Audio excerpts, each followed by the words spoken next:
Welcome to the Wellness at Your Home podcast. I'm here with my co-host, as always, Mr. Jack Baccaro. Yep, episode 7. Episode 7. Can you believe that? I'm excited. This one's cool. I was just thinking all the other podcasts so far have been on the mental side, so now we're going to be on the physical side. Physical side thing. And we have a great guest, which I'm going to introduce here in one second here. So again, like always, this podcast is brought to you by Orange County Pools and Spas, Wellness New England, and of course, Wellness at Your Home.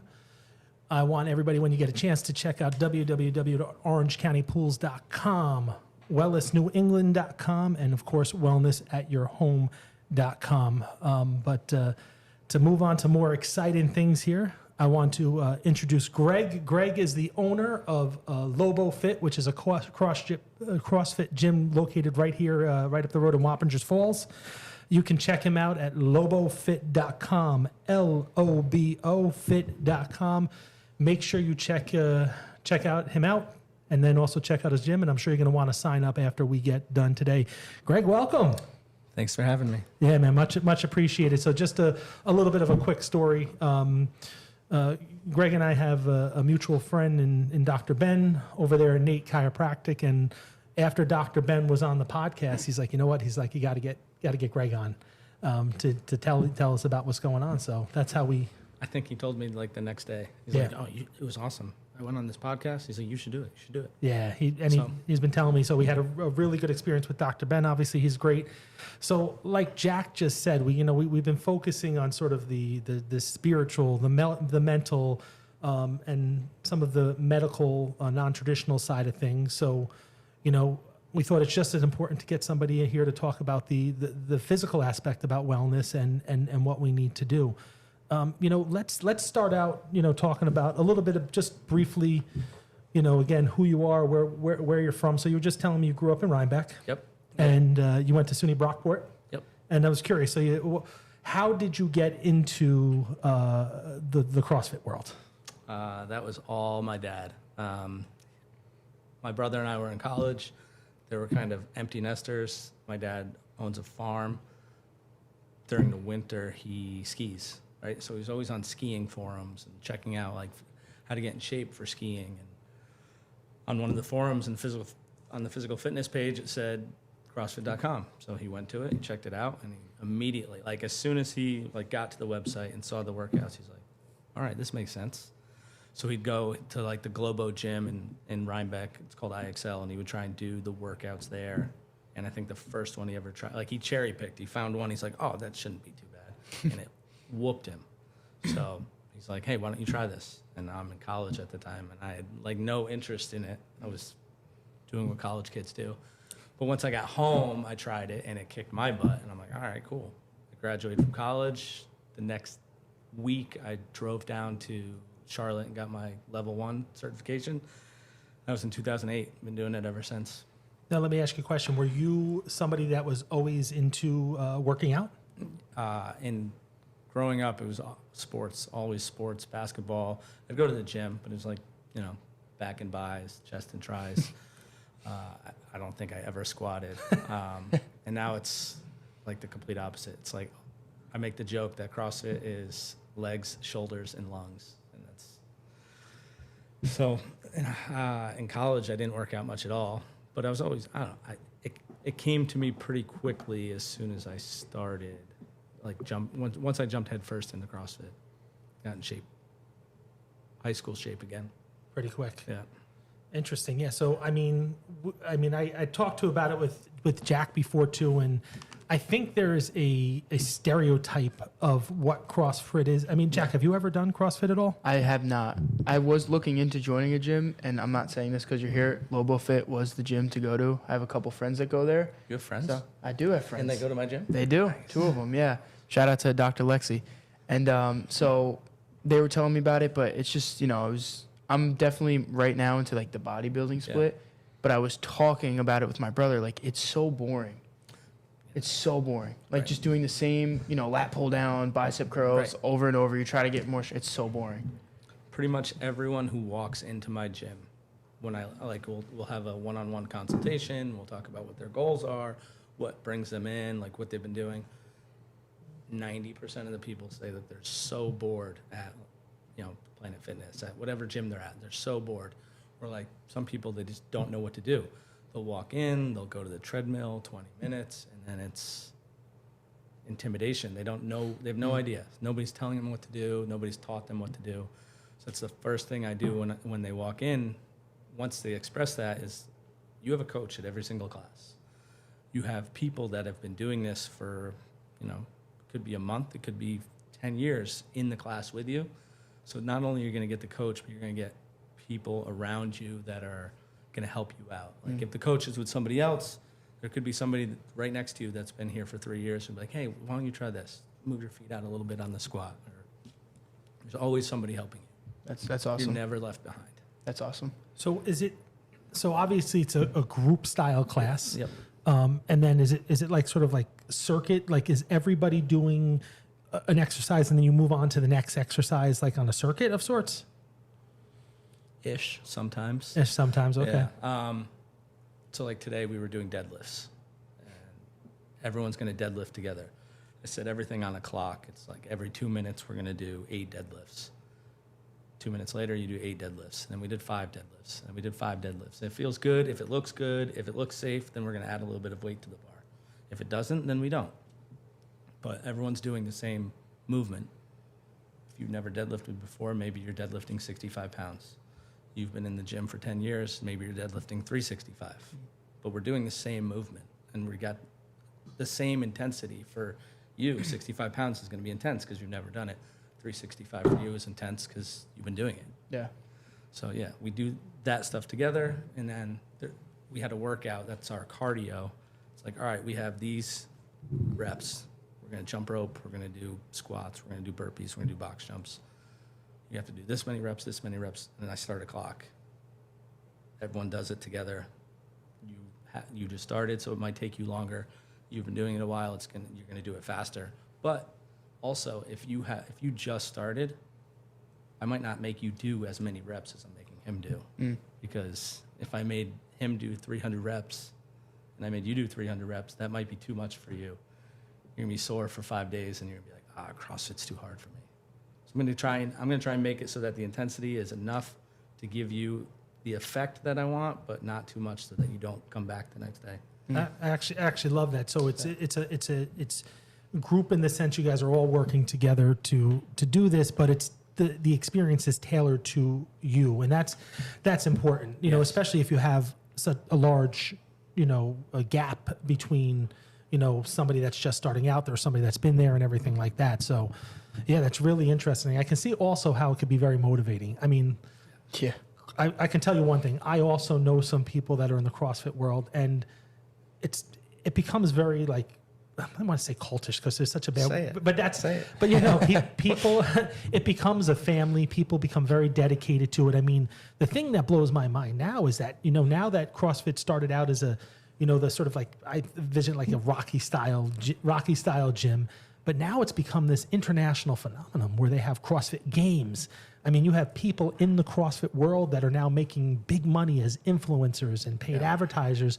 So it's become such a huge industry with everything, Yes. So Rocky style gym, my dad's gym in Rhinebeck is, we converted a barn into a CrossFit gym, and it is like Rocky 4. It's like no frills. And then my gym has like 2 feet of tile lining the walls. It's got marble countertops. It's the complete opposite. So no Rocky gym in Wappingers, No. but if you want to get the Rocky experience, we're going up to the barn gym up in Rhinebeck. It's the first CrossFit gym between Albany and New York City.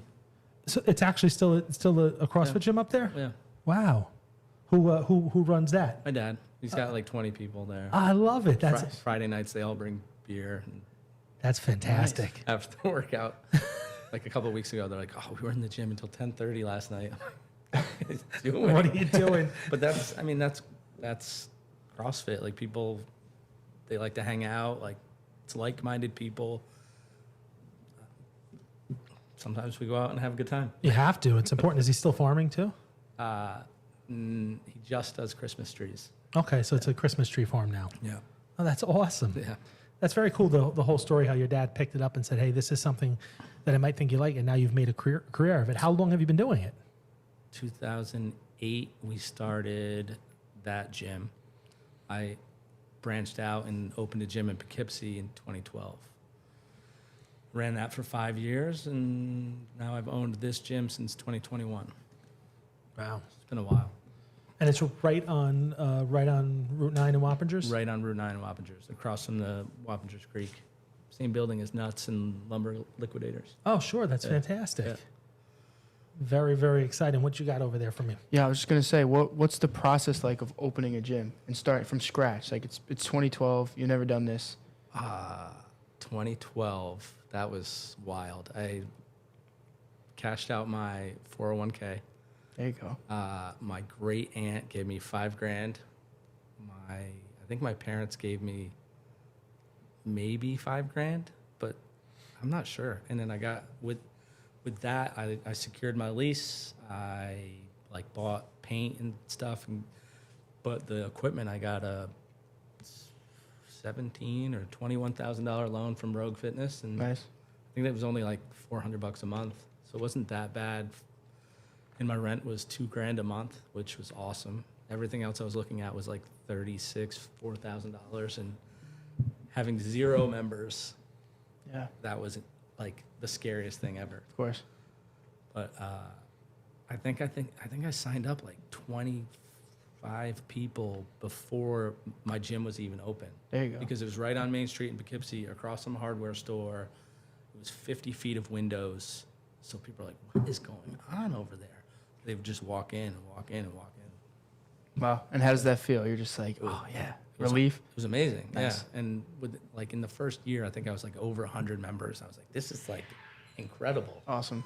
And then reality set in. It's like, oh, people come and they go, and the ups and Yeah. downs of Of course. owning a gym would set in. For sure. Yeah, of course. The ups and downs, right? Oh yeah, hey, we got our my general manager Jim just walked in from a long day up at our shop in Connecticut. What's going on, Jim? What's going on, guys? How's everybody doing? Jackie boy, How you doing? how you doing? Good, Nice man. to meet you. What's up? Vincenzo, what's up, brother? This is how we do it. We're very, very, very informal here, and we like people walking in Love and doing that. So yeah, that Jim is really into fitness as well too. And as for someone too like me, so I tell people all the time, like I'm good at my sauna usage. I'm good at my cold plunge usage. My diet is terrible, and that's where I struggle the most. And also finding a routine. Like I have a membership to Planet Fitness. I also joined a local place down in Mohegan Lake, where one of my other shops is, where it's like circuit training. Okay. I always was told that. Oh, I always thought that cardio was the key to getting into shape. And from what I learned, it's more really is the lifting. It has a bigger impact than cardio. Would you agree? I think so. Yeah, lifting weights is going to make you more durable, especially as you age. Cardio is probably going to do the opposite effect as you're aging. You want to get your muscles as strong and as dense as possible. I'm not calling you old. You're only 44, but like I'm thinking about the people that have been walking into my gym Sure. who have been saying that same thing to me, like, and asking how we can benefit. I'm like, are you sore in the morning when you're getting out of bed? Is your back hurting? Is this hurting? Like, Yes. you need to put on some muscle to support that skeleton of yours. So it's important. You and how many times a week do you recommend somebody committing to CrossFit? Well, we offer an unlimited membership. That's for people that come, 6 or 7 days a week. I don't really recommend 7, but I mean, if you feel good, there's no real reason to take a rest day. And then we have a 3-day a week membership. Anything less than that, if you're not doing other stuff, then you're basically wasting money. Like you better be in the gym 3 days a week Just to and just to maintain. How long is a typical class? They're an hour. Every class is an hour. There's like 10 minutes of warm up. Usually that strength portion that I was telling you about lasts about 15, 20 minutes. And then the workout sometimes it's 10 minutes, sometimes it's 25 minutes. It depends on the day. And then there's downtime in between, so the coach can kind of explain, this is what we're doing. This is how you can scale the workout to make it make sense for you, whether it's scaling it to make it easier or harder. So commitment, an hour a session, at least 3 days a week is what you would recommend. Yeah, it's going to be the best hour of your day. You're going to have fun. You're going to look forward to it. You're going to make friends that you're going to, like, if you miss a day, they're going to be, where were you yesterday? Oh, sore. We're all sore. Okay. But yeah, you're going to look forward to it. You're going to have fun. Not necessarily while you're doing it, but, I think after you're done. I think the camaraderie of it is really important. And then for somebody like me, I think it would be highly beneficial because, again, when you're working out with other people, they hold you accountable in a good way. Yeah. Whereas, like I said, me going to Planet Fitness, like you said, you describe my routine. That's funny. I go to Planet Fitness, I hop on a treadmill, and then I'm like, okay, what do I do now? And then there's never any, when I do go, I haven't been in a while, but when you do go, there's never, I don't have an intent. What am I going to do? Why am I getting it done? And how am I getting it done? Yeah. Going to a gym like yours alleviates the thought for somebody. You do not have to think about it. You never have to think about what you're doing that day because I'm going to tell you, or Alyssa, or one of the other coaches is going to tell you exactly what you're doing, why you're doing it, for how long you're doing it. Nice. That's really, really interesting. And so, I mean, I think CrossFit was sort of the first big one. And then I think you have some, like, how does it differentiate, say, from like was that Orange Theory? Orange Theory is like kind of across the street. A member of mine does both. He loves Orange Theory for the cardio, like getting on the. He's 6'6", 275, I don't know. That's a big boy. Sorry, Vinny. He might be 300, but he prides himself on being good on the treadmill, which is crazy for a guy that big. But then he hammers it on the row. And he loves to be at the top of that leaderboard in those splat points or whatever they're called at Orange Theory. Wait, so you have a leaderboard at CrossFit? No, Orange Theory, they have a leaderboard. Like it's on the screen, like you have a heart rate monitor. And I think he loves that aspect. But then we have a leaderboard too, like if for deadlifts, like he deadlifted 365 today for 3, and you only got 65. So he's. Is it a daily leaderboard? I think it's opposite. I think I got the 360. No shot. I don't think you cannot out deadlift me. No doubt. Big boy. Come on, No Jack. doubt. No doubt. I'm benching more than you. Absolutely. How do you know you're benching more than me? What's your max? It's not about max. What do you mean it's not about max? I'm maxed. I was 18 years old when I maxed. Who's maxing now? Well, like, what could you throw up right now? Oh, 350? Come on. That's cap. That's a lot. That's a lie. There's no way. There's no way. I give him 185. Probably. I don't know. That's fair. I haven't been. And there's nothing wrong with that. Yeah, no. I mean, all kidding aside, I mean, I can't remember the last time I've never deadlifted before. I was just chatting. But I don't remember the last time I sat on a bench and said, hey, let me max it out. What are you maxing out at right now? Bench? Yeah. 235, I think, is my max. Okay. Appreciate you. All right. This is my thing too. Like, that's where I was looking at CrossFit. I was talking about it with Jim, who just walked in, is I got in the routine of doing the same lat pull down, same weight, same reps, and I was just like maintaining, hoping, like, I don't even strength train, So say someone like me, I've deadlifted once for basketball, like in high school and college, and it's a scary movement because you don't know. I personally do not like deadlifting. Really? Yeah. Okay. I would rather do front squats to strengthen my core, do cleans and snatches for the pulling aspect. But I gotcha.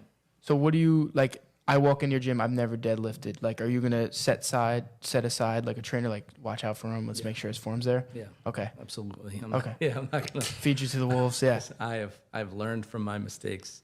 The first 4 years when I was at my dad's gym, it was just a bro session every day, and we're all just maxing out and being crazy, just learning this new thing that we found. And then when I owned Poughkeepsie CrossFit, it was like kind of an extension of that because I was young and all the members were young, for the most part, young, college. I had Marist kids. I had the Marist strength coach as a coach of mine at the gym. And he would recruit anyone. So he was always fighting for space with like the normal kids and his athletes. So anyone he saw who wasn't an athlete that was like getting after it at Marist, he'd be like, hey, why don't you go check out Poughkeepsie CrossFit? That was quite a time.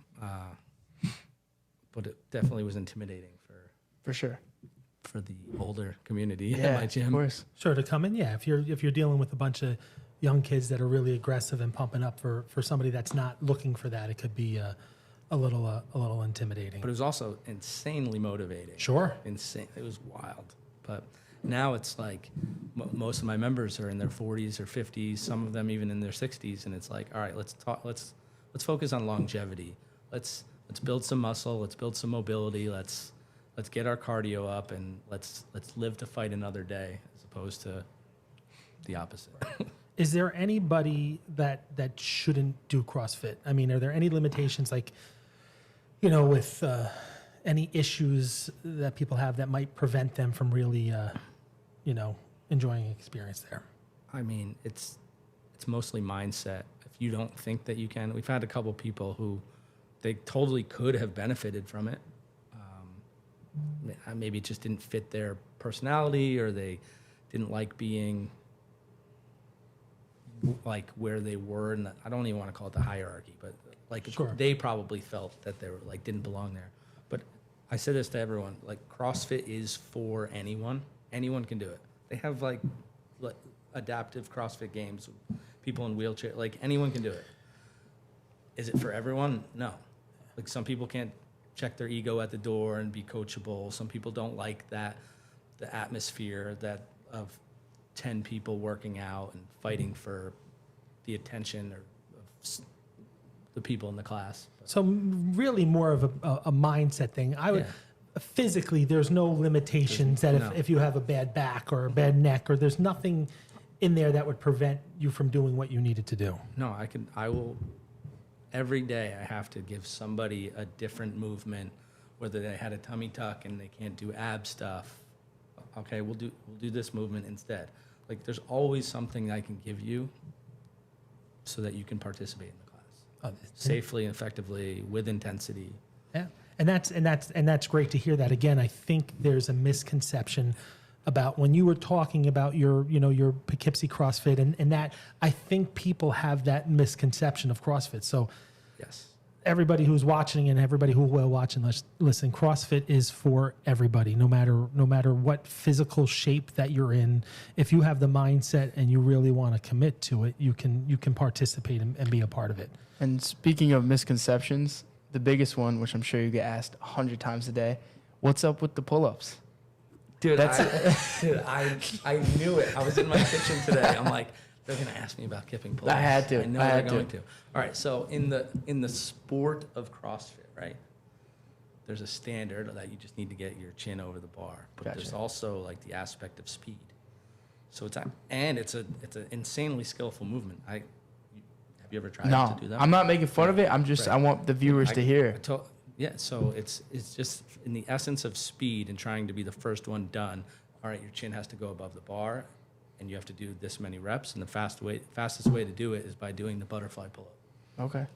And it's an insanely challenging movement. It takes a ton of coordination, but I knew you were going to ask that. Well, see, I don't know what's the controversy about the pull-ups. So have you ever seen the butterfly stroke Yes. in the pool? Yeah. It's literally that on a pull-up bar. It looks like, especially if you don't know how to do it and there's like any like flaw in your technique, it looks like you're having a seizure on the bar. So what are people But in saying? like the it's not a real bodybuilding pull-up? bro world, it's like, that's not a real pull-up. Right. Yeah. And it's not. It's this but whole we beef. do those also. We do strict pull-ups. We Of do course, weighted yeah. pull-ups. Would the butterfly pull-up translate to having better pull-ups regularly, or is it the opposite? Yes and yes. Both. Yes and yes. If you can do 30 butterfly pull-ups, I guarantee you can do, probably 10 strict pull-ups. Yeah. Okay. If you can do 10 strict pull-ups, you can't necessarily do the kipping because you might not know how to do it. course. But you definitely have the strength and your shoulders are good to go. Gotcha. Try it. Okay. Yeah. And what makes it, like, for you as a coach, what makes it, okay, we're going to do kipping today, or we're going to do strict? Is it just strictly by? Yeah, I guess it depends on the workout. There are days where, like, let's say we could be doing like deadlifts and we could be supersetting deadlifts and strict pull-ups. Usually when it's on a timed thing, it's going to be kipping pull-ups. Gotcha. But, dude, let's say we have 100 members at my gym, Yeah. 80 of them don't have strict pull-ups. They're standing in a band and they're working on strict, or they're doing negatives, or they're doing ring rows, or there's only a handful of people there. There's probably 15 people doing kipping pull-ups. Gotcha. Okay. Well, How many kipping push-ups can you do? Pull-ups. I'll never try. Honestly, it looks I don't even know where I'd want to start. Like, I don't even know. He's gonna come in on Sunday. Yeah, what we're gonna do is I'm gonna go Sunday and we're gonna record my kipping and we're gonna do progress across the board I love from it. start to finish. I can't wait. I don't think. So can you explain to me? I don't even know what a kipping pull-up is. What is it? You're using momentum to do more reps faster. Okay, so that's all it is. There's It's like just some leg kicking. You have to be rigid, tight core, tight thighs, and there's a kick, and that gets horizontal momentum turned into a vertical pull. okay. Yeah. Now let's talk about in terms of for me. Like right now I'm with three of my buddies. We're all big guys. We're talking to. We headed up to my alma mater last week to watch some basketball, and on the ride up, I was like, guys, we have to get ourselves back. So we have a 3-month challenge here. So my buddy Jose is like 6'4", 300 pounds. My buddy McKelly is he's probably 5'10", and he's up there as well too. I'm 5'11", and I'm 230 right now. My goal is 200 pounds. And we have a 3-month challenge. I know from my sister-in-law who's a dietitian. I mean, diet is a lot of it. You got to eat. You got to eat right. I've always been a naturally big guy my whole life, but I've always wanted to be I want it to be more lean. I have the natural size already, so I want to lean myself out. So if I say, Greg, I'm coming in. I'm going to start. I'm going to start in LoboFit. What do I need to do to hit those goals? So I would immediately ask if you have ever tried carnivore or keto. We were talking about carnivore today. Yeah. That's Jordan Peterson's daughter. What's her name? Michaela. She is huge. What she calls it is the lion's diet because she has like an autoimmune, and she said it's been a game changer. All she does is eat meat. So And I think those two only eat red meat. It's like it's I think only red meat. Salt. I think that's it. what Jordan Peterson said. oh wow, that's tough. Yeah, and the person interviewing him is like, how is it? He goes, it's awful. It's like the worst thing ever. I wouldn't wish it upon anyone. But for his autoimmune disease, it's what he needs. Interesting, because I have Hashimoto's, so I have an autoimmune too. So in the carnivore, it's not as strict as just red meat. It's just it's meat and eggs. So right now we're in the middle of a 12-week nutrition challenge, and the people on my team are doing carnivore, and the people on Alyssa's team are counting their macros. So like you get a certain amount of fat, protein, and carbs per day, and your goal is to zero those out every day. Some people are like, I can't eat that much food. It's 2,100 calories for the most. Like you can eat that. yeah. It's not. Yeah. But if they're used to eating, if they're not used to counting their macros, or if they're not used to a certain amount of carbs, I think it's usually protein is their issue. It's like, I can't eat 140 grams of protein a day. Try harder. Try harder. Right? Like, I bet you said you couldn't deadlift 300 pounds before you deadlifted 300 pounds. Yeah. It's like they put the work in the gym and refuse to put the work in the kitchen. And that's a good segue too, because one of my questions was, I mean, we all heard the misconception of, especially from bodybuilders, like, bro, cardio is gonna kill my gains. I can't run. I can't do cardio. So I've been doing bodybuilding style. I want to eat a lot to get big.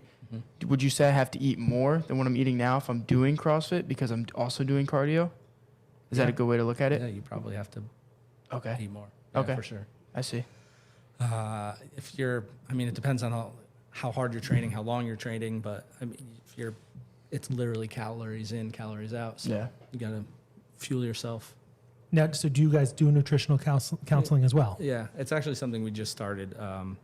Like we've done nutrition challenges in the past, but I think moving forward, I think it's just you sign up at our gym, we're gonna either put you on macros or carnivore. It's the first time I've ever done carnivore. And how are you doing on it right now? The first 3 weeks was great, and then Really? I just did. So how do you feel about fasting? Do you fast? Or you? I've been on and off intermittent fasting since 2010. Okay. I love it. Okay. The hard part about it is I love breakfast food. I love bacon. I love eggs. I love waffles. Whatever. Yeah. But that's the hardest part about skipping breakfast is the fact that I like eating breakfast. Of course. Yeah. So I just finished a 48-hour fast, and I talked about it on our Instagram, and it was intense. It really was. It was a wild experience. Like, I highly recommend everyone do it. But I was going to start the carnivore diet, and my first meal, I had bone broth. That's what Gary Brecker recommends.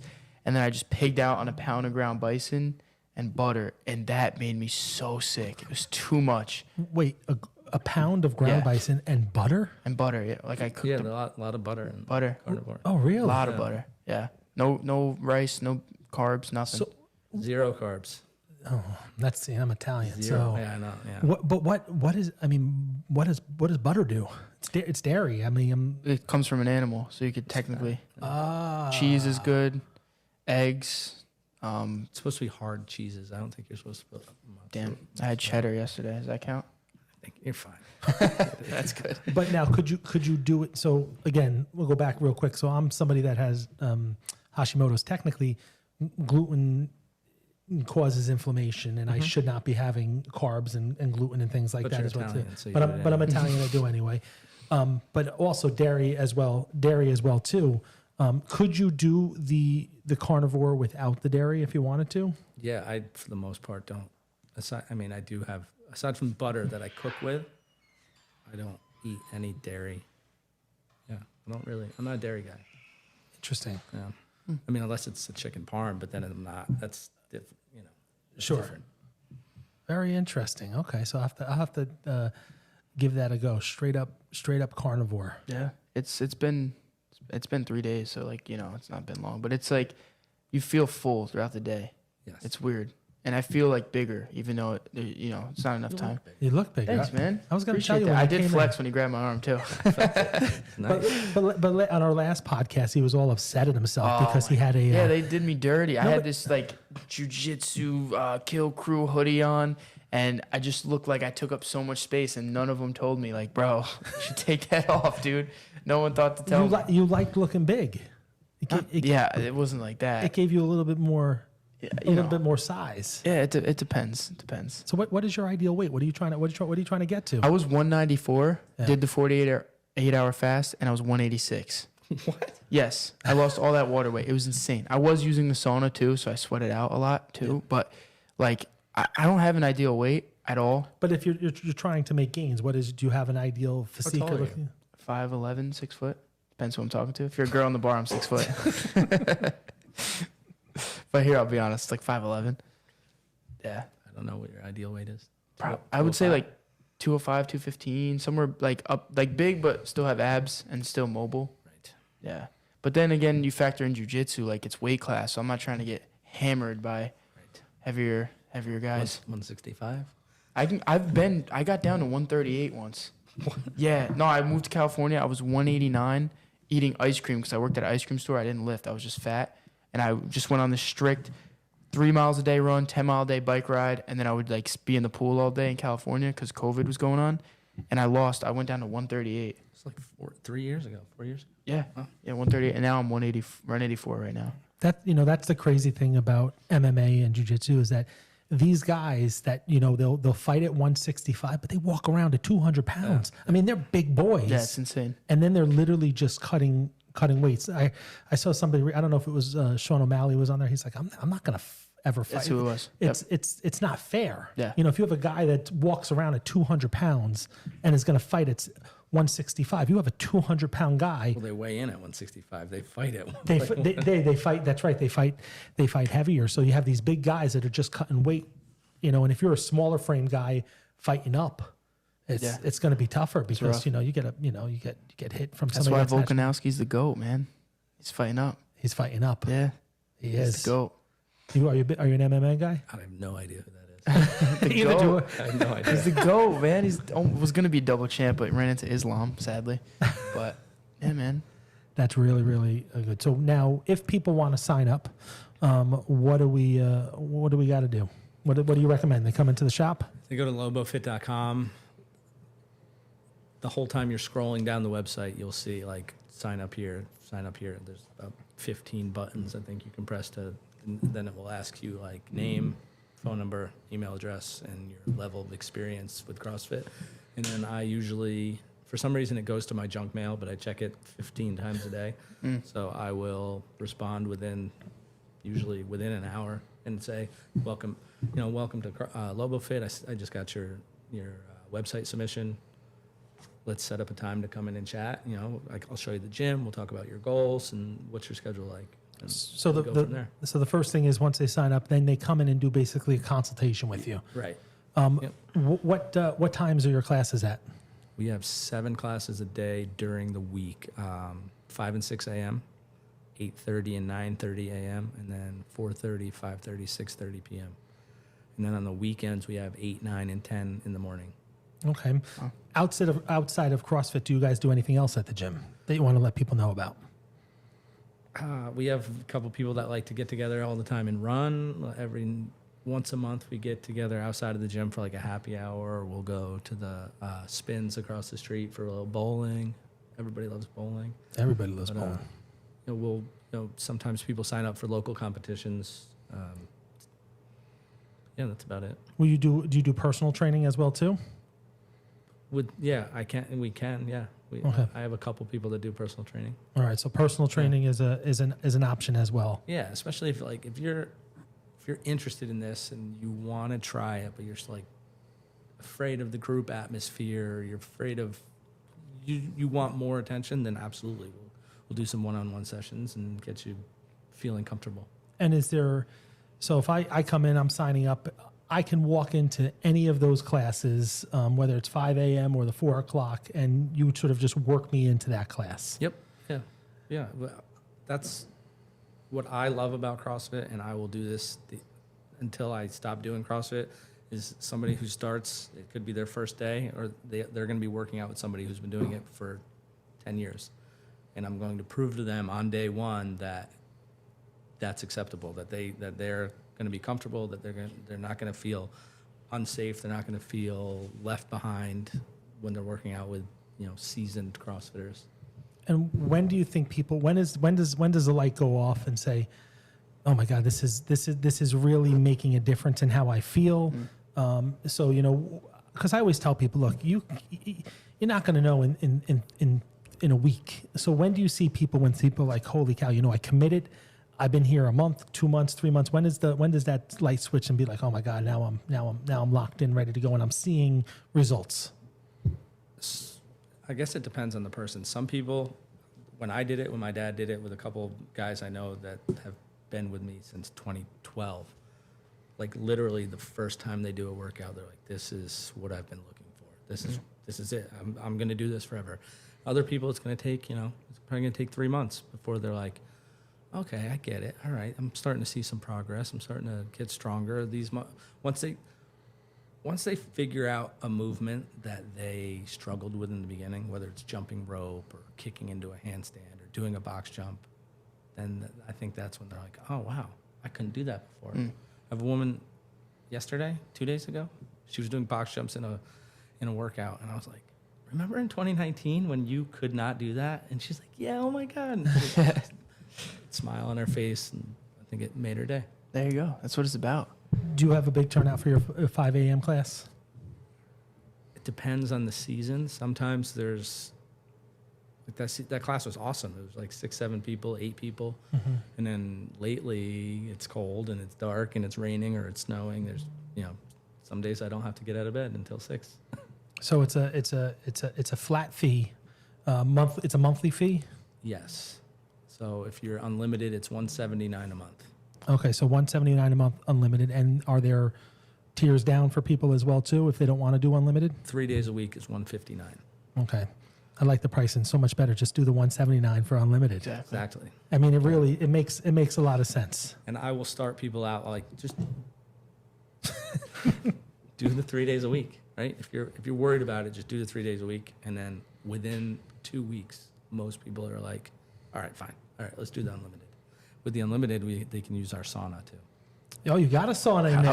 I was just gonna say, like, you're sitting with the king. You're the king CrossFit. We're the kings of recovery here. Yes. So what do you have yourself and your athletes doing for recovery and to optimize their body to be ready for next class? I tell them to do unlimited and get in the sauna.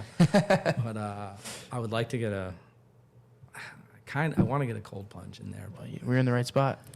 I know a guy. are people gonna like splash all around and get water all over my? Put fake grass under it. Yeah, that's Drives what it right that's what we up. do. So we have what is the floor? Concrete, tile, carpet?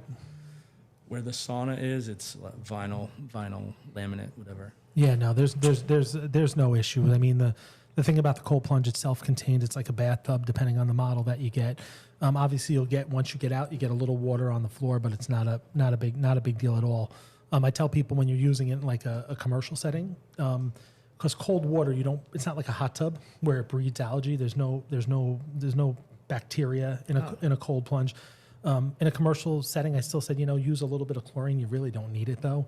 And you got to change the water, but it's like a bathtub. You change it every like 2 weeks or so, 2 to 3 weeks, and you're good to go. Have you cold plunged yet? No, a buddy of mine has one, and I don't know why I haven't done it yet. I was gonna say, worst case scenario, you come to one of the shops and you can give the Is there cold. one in here? We don't have a cold plunge in here. We're not allowed to have the lady Water. the couple that own the building don't want water in here. But I have them in my shop in New Windsor. I have one in Westchester, and I have one in Brookfield, Connecticut. The guy that owns the CrossFit gym in New Windsor just put in a cold plunge and a sauna. Is that you guys? No, that's not. He came here, Yeah, and I don't know what happened, but yeah, he came you out. have infrared, or you have traditional sauna in there. I have infrared. Okay, so we got to talk to you about getting a traditional in there as well wish, too. yeah. Yeah, because the traditional sauna, we do so much. Is the infrared is good for recovery, sore muscle, but you really get that true benefit of sauna at 170 or above. Yes. So the traditional saunas that we sell go anywhere from 170 to 196 degrees. So this morning, what I'll do on my routine, again, one of the things I'm good at, I was in the sauna at 186 for 25 minutes. And then I went right into the cold plunge at 45 degrees. Okay. And I'll do 2 minutes at 45, 2 minutes at 45 degrees. Sometimes I did like 2 minutes and 15 seconds today. Yeah. We were talking about it before, and we bring it up all the time. I love the sauna. Yeah. I don't like the cold plunge. I don't like doing it, but once I'm in it, I'm like, I'm so glad I did it because I feel amazing after I get out. When you get out, it's like so refreshing. Oh, it's Invigorating. It's invigorating. It That's really that is. mid-singular cortex growing too, like we talked about last episode. Absolutely, and it's so nice that there's such a renewed sense of Proud wellness of and. yourself for saying that. No, You're dude, never- never- this is what I do, man. This is the only thing I love is this stuff. So Yeah, it's true. Headphones are gone. There we go. But yeah, no, we got to get you in the cold plunge, and that's good. I'm glad. I'd like to see gyms and stuff starting to incorporate saunas more again. I mean, the funny thing was you'd always go to a gym and that was broken. The sauna was Always, broken. You never could use the sauna. But now everybody's really starting to understand the true benefit of getting in the sauna, exposing your body to high temps and then to the low temps on the cold plunge. I'm surprised you never tried the cold plunge. What is it? Just about you? Just this cold water? I've taken an ice bath before. Oh, okay. Yeah, that's a cold That plunge. counts. Yeah. there you go. Absolutely, Yeah. definitely got to give it a go. So we're talking about LoboFit.com. I want everybody to check Greg out and his business right up there in Wappingers Falls. I'm going to tell you right now, you're going to be seeing me. I'm going to sign up, and I'm going to get myself a little bit of a head start against my buddies doing it. I'm going to jump on All Little right. carnivore and some CrossFit. You're good to go. Carnivore You'll be on the CrossFit, cover of Men's Health in a little bit. and then and the Men's Health, and then maybe I'm gonna throw up 240 on the bench I love it. and get. And I love get it. I going. support it. You for support sure. it? Yeah, of course. All right, I like I'll that. spy you. If I don't get a raise, I'll be like, I can't lift it, man. I'm sorry. But I really appreciate you taking your time. I know you have a busy life with owning your own business, and you have a good crew at home Fielding a basketball team. fielding a basketball team. But I really appreciate you stopping in. We're looking forward to getting in there and Jack on Sunday doing some pull-ups and Hell getting yeah. and filmed, and we'll go from there. So again, everybody, please check out LoboFit.com. If you were interested in CrossFit, give the gym a try. Sign up right online, and then you're going to go meet Greg, and he'll do a one-on-one consultation with you and get things going. So I really appreciate you stopping in, man. Thank you so much. Thanks for having me. Thank you very much, guys. Everybody take care. We'll see you soon. Peace.